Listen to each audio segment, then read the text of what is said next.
السلام علیکم ورحمۃ اللہ، آپ لوگ سب کیسے ہیں؟ سب سے پہلے میں اپنا تعارف کرانا چاہوں گا۔ میرا نام محمد سلمان ہے اور میں عثمان بھائی کی ریفرنس سے یہاں پر آیا ہوں۔ ان کا میں بہت زیادہ شکریہ ادا کرتا ہوں، جزاک اللہ خیر۔ ابھی کچھ دیر پہلے حماد صاحب کی تقریر چل رہی تھی، بڑے ہی زبردست قاری بھی ہیں اور بہت اچھے مقرر بھی ہیں۔ ان سے میرا ایک سوال تھا، سوال تو ایک تھوڑا ڈیپ سا ہے۔ وہ یہ ہے کہ دو شخص ہیں جن میں ایک مسلمان ہے اور غیر مسلم ہے، ٹھیک ہے؟ ان میں دونوں اگر کوئی گناہ کا کام کرتے ہیں تو گناہ کی سزا اور نحوست اور عقاب دونوں کو ہوگا، ٹھیک ہے؟ یہ تو بالکل کنفرم ہے۔ اور اگر دونوں کوئی نیک عمل کرتے ہیں تو ثواب دونوں کو نہیں ملے گا، مسلمان کو ملے گا ثواب، جس کی وجہ سے وہ جنت میں جائے گا۔ پھر جو غیر مسلم ہے اسے ثواب نہیں ملے گا۔ کیوں؟ گناہ میں تو عدل ہو رہا ہے، اللہ عز و جل نے عدل فرمایا ہے۔ وہ بات الگ ہے کہ وہ غیر مسلم ہے، اس کا تو عذاب ہی عذاب ہے، ثواب کا کوئی دار و مدار اس پر نہیں ہے۔ لیکن پھر گناہ بھی اس کو کیوں مل رہا ہے؟ حالانکہ اس نے جانا ہے ڈائریکٹ جہنم میں، لیکن گناہ کا جو رجسٹر ہے اس میں اس کی گناہ لکھے جا رہے ہیں۔ سوال تو میرا تھوڑا ڈیپ ہے، لیکن انشاءاللہ مجھے ان پر یقین ہے کہ بہت اچھے انداز میں اس چیز کو اور واضح کر کے ہم نے بیان کریں انشاءاللہ عز و جل۔ جزاک اللہ خیر عما صاحب۔ وعلیکم السلام ورحمۃ اللہ وبرکاتہ۔ مجھے بہت اچھا لگا کہ آپ صاحب نے میری تعریف کی۔ اللہ تعالیٰ ان کے علم میں، عمل میں، عقل میں اور فہم میں اور سمجھ بوجھ میں اضافہ فرمائے۔ اچھا، سب سے پہلے میں اس سوال کی امپورٹنس اور اہمیت کو آپ کے سامنے واضح کروں گا، ذرا غور سے سنیے گا۔ جو حاضرین ہیں اور جو ویڈیوز کے ناظرین ہیں وہ بھی توجہ رکھیے گا۔ اصل میں یہ سوال جو کیا گیا ہے وہ ایک نادانی، ایک بے وقوفی اور ایک کم سمجھی میں کیا گیا ہے، تو اس کا کوئی جواب بنتا تو نہیں ہے، لیکن میں جب بنانے کی کوشش کر لیتا ہوں۔ میں آپ کو نہیں کہہ رہا، ایک جنرل بات کر رہا ہوں، بھائی میرے بہت اچھے دوست ہیں۔ چلیں جی جواب کی طرف بڑھتے ہیں۔ سب سے پہلے ایک مثال کو سمجھیے۔ مان لیجیے کہ ایک کمپنی ہے جس کا ایک آنر ہے، اس کمپنی کو چلا رہا ہے، بہت ہی نامور کمپنی ہے، لوگ اس سے اشیاء کو خرید کر آگے سیل کرتے ہیں، بھی اپنا بیچ میں کمیشن رکھتے ہیں، اور وہ کمپنی بہت زیادہ مشہور ہے اور بہت زیادہ اچھی کمپنی ہے، ٹھیک ہے؟ لیکن اب ایک ایسا شخص آتا ہے کہ جس کو اس کمپنی والے پر بھروسہ نہیں ہے اور بس وہ اس نے نام سنا تھا، میں سوچا چلو ایک میں بھی چیز خرید کر اس کو آگے سیل کر کے چیک کرتا ہوں کہ میرے منافع میں کیا کمی یا زیادتی ہوتی ہے، تو پھر وہ چیز کو خریدتا ہے اور اسے آ کے بیچتا ہے۔ آپ مجھے بتائیے کہ وہ شخص کہ جس کو اس کی کمپنی والے پر اور کمپنی پر پورا بھروسہ ہے، اور اس کے مقابلے میں وہ شخص کہ جسے نہ کمپنی والے پر اور نہ کمپنی پر بھروسہ ہے، کتنا اپنا منافع رکھے گا؟ ان دونوں کے متعلق ذرا مجھے بتائیے۔ ایبسلیوٹلی اور یقینی طور پر وہ شخص زیادہ منافع رکھے گا کہ جس کو اپنے کمپنی والے پر بھروسہ ہے کہ یہ جو چیز میں بیچ رہا ہوں نا، جس کمپنی سے لے کر آیا ہوں یا جس کمپنی کی میں آگے سیل کر رہا ہوں، یہ A1 کوالٹی ہے اور اس پر میں اچھا خاصا منافع رکھ سکتا ہوں۔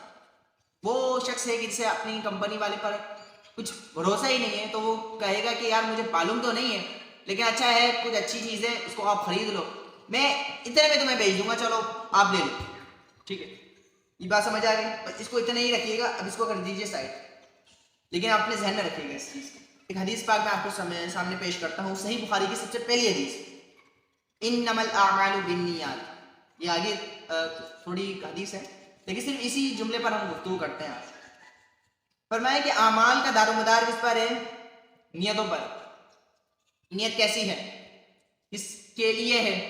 ٹھیک، آپ کے پاس دو شخص ہیں، اب دیکھو میں جواب نہیں دوں گا، جواب آپ نے ہی کلیکٹ کرنا ہے، آپ نے ہی جواب کو ڈھونڈنا ہے کہاں جواب، ٹھیک ہے؟ مان لیجیے دو شخص ہیں، ایک کا نام زید ہے، ایک کا نام عمر۔ زید اور عمر دونوں ہی نیکوکار، پرہیزگار لگتے ہیں اور وہ تمام عبادات کے جو لوازمات ہیں اس کو پورا کرتے ہیں، زکوٰۃ دیتے ہیں، نماز پڑھتے ہیں، حج کرتے ہیں، روزہ رکھتے ہیں، لوگوں کے ساتھ حسن سلوک کرتے ہیں، غریب لوگوں کی مدد کرتے ہیں۔ لیکن زید کا معاملہ یہ ہے کہ وہ مدد کرتا تو ہے، لیکن اپنے کو بڑا دکھانے کے لیے، ریاکاری کرنے کے لیے، اور جو میرے پاس ہے وہ لوگ دیکھیں اور وہ میری تعریف کریں کہ یار یہ بندہ کتنا سخی ہے. ٹھیک ہے. اب عمر کے متعلق یہ ہے کہ عمر جو کام کرتا ہے وہ اللہ تعالیٰ کی رضا کے لیے کرتا ہے. وہ کہتا ہے کہ اللہ نے مجھے دیا ہے، جو کچھ ہے وہ اللہ کا مال ہے، میں اللہ کے بندوں پر خرچ کروں گا. دونوں مسلمان ہیں، دونوں نے کلمہ پڑھا ہے، لیکن ثواب اسے نہیں دیا جائے گا اس وجہ سے کہ اس کی نیت میں کھو. تو نیت کا دیکھیں دار و مدار کتنا ہے اعمال کے کرنے پر. یہ سمجھ گئے. اب آ جاتے ہیں آپ کی بات پر جو آپ نے کیا کہا کہ اللہ عز و جل نے تو عدل کا حکم دیا ہے. اللہ عز و جل تو عدل فرمانے والا ہے، لیکن گناہ تو سب کو، دونوں کو برابر برابر مل رہا ہے، غیر مسلم کو بھی اور مسلمان کو بھی. لیکن ثواب جو کہ جنت میں جانے کا ایک ذریعہ ہے وہ دونوں کو کیوں نہیں مل رہا؟ اس کا ذرا جواب سنیے گا. وجہ اس کی یہ ہے کہ آپ کا جو دیکھنے کا جو پوائنٹ آف ویو ہے وہ ایک تھوڑا میجر کر رہا ہے. وہ یہ ہے کہ آپ ایک نیگیٹو وے میں دیکھ رہے ہیں کہ اللہ عز و جل نے گناہ کی سزا دینی ہوئی تو وہ دونوں کو دے رہا ہے. یہ بات غلط ہے. بات یہ ہے کہ غیر مسلم جو ایک غلط کام کر رہا ہے تو اسے تو گناہ مل رہا ہے، لیکن اس میں مسلمان کو بھی چھوٹ نہیں ہے. یہ پوائنٹ ذرا اپنے ذہن میں بٹھائیے. کیا صرف اللہ عز و جل نے یہ ارشاد فرمایا کہ ایمان لے آؤ پھر جو چاہے کرو سب معاف ہے؟ نہیں. پالیسیز رکھیے کہ یہ کام غلط ہے، اس پر سزا ہوگی، اس پر اجر ہوگا. ٹھیک ہے. تو آپ نے علامہ قاضی شمس الدین احمد جان پوری رحمۃ اللہ علیہ کی اگر آپ نے کتاب کا مطالعہ کیا ہو قانون شریعت، تو اس میں انہوں نے فرمایا ہے کہ جو نیک عمل ہو تو اسے چاہیے کہ اللہ تعالیٰ کی طرف نسبت کرے، اور جو غلط کام ہو، جو برا کام ہو، تو اسے اپنے نفس کی شرارت شامل جائے. تو اس میں جو اچھا جو پوائنٹ ہے وہ ہمیں اللہ عز و جل کی طرف منسوخ کرنا چاہیے. یہ مسلمان کی ایک خوبی ہے. ٹھیک ہے. تو اچھا، نیکی کا اجر اس کو کیوں نہیں مل رہا؟ نیکی کا اجر اس لیے نہیں مل رہا اسے کہ وہ نیک عمل صرف انسانیت کے طور پر کر رہا ہے. وہ سمجھ رہا ہے کہ میں اگر سامنے سے پڑی ہوئی چیز جو نقصان دہ ہے اس کو میں ہٹا دیتا ہوں تو یہ انسانیت کا کام ہے جو مجھے کرنا چاہیے. اللہ عز و جل کی ذات و صفات، اس کے رسول صلی اللہ علیہ وسلم کے متعلق کوئی بھی ایک چیز نہیں ہے، وہ صرف انسانیت کے طور پر کر رہا ہے، حالانکہ اسے یہ نہیں پتا انسانیت کی خدمت کرنے کا اللہ ہی نے حکم کیا. تو اگر کوئی بندہ اللہ عز و جل کی رضا کے لیے کسی کی مدد کرتا ہے تو انسانیت کی خدمت کا ثواب الگ، اور اللہ عز و جل جو اپنے طور پر جو اجر دے گا وہ الگ. تو امید ہے کہ اس سوال کا جواب کو مل چکا ہوگا. اور آخر میں ایک جملہ میں آپ کے سامنے پیش کروں گا کہ دیکھیں جو کفر ہے وہ کفر زہر ہے، وہ کفر زہر ہے. اور جو نیک اعمال ہوتے ہیں یہ روحانی غذائیں ہوتی ہیں. اور بریانی کو کسی ایسی پلیٹ میں رکھ دیا جائے جس کے اندر پہلے ہی زہر ہو تو وہ ایبسلیٹلی سے بات ہے کہ وہ اسے نقصان ہی دے گی اگر کوئی کھائے. تو اس لیے جو کفر ہے اور جو غیر مسلم ہے تو اس کا جو دل ہوتا ہے وہ ایک بنجر زمین ہوتا ہے، وہ ایک صحرا ہوتا ہے. اگر اس میں نیک اعمال کی روحانی غذائیں دی جائیں گی تو وہ اس میں کبھی بھی کوئی پودا، کوئی بھی درخت نہیں اگ سکتا. یہ بات آپ ذہن میں رکھیے. ٹھیک ہے. تو سب سے پہلے دل کا پاک ہونا ضروری ہے، اور جو بھی عمل کر رہا ہے اس عمل کا صرف اور صرف اللہ عز و جل کی رضا کو مقدم رکھنا یہ ضروری ہے.